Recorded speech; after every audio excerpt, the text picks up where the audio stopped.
SRM Tamil பேராயத்தின் பிரம்மாண்ட பேச்சு போட்டி முதல் பரிசு 5 லட்சம்.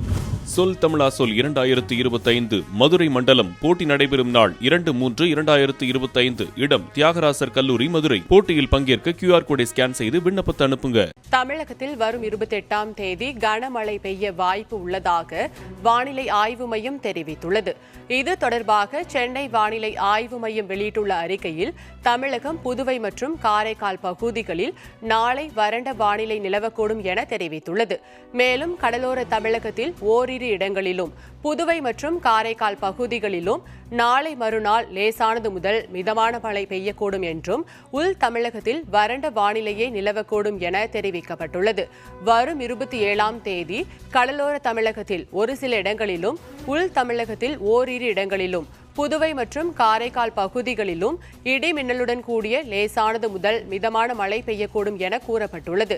தொடர்ந்து 28ஆம் தேதி தென் தமிழகத்தில் அநேக இடங்களிலும், வட தமிழகத்தில் ஒரு சில இடங்களிலும், புதுவை மற்றும் காரைக்கால் பகுதிகளிலும் இடி மின்னலுடன் கூடிய லேசானது முதல் மிதமான மழை பெய்யக்கூடும் எனவும், தஞ்சாவூர், திருவாரூர், நாகப்பட்டினம், மயிலாடுதுறை, புதுக்கோட்டை, ராமநாதபுரம், தூத்துக்குடி, திருநெல்வேலி, கன்னியாகுமரி மாவட்டங்களில் ஓரிரு இடங்களிலும் மற்றும் காரைக்கால் பகுதிகளிலும் கனமழை பெய்ய வாய்ப்பு உள்ளதாக வானிலை மையம் தெரிவித்துள்ளது.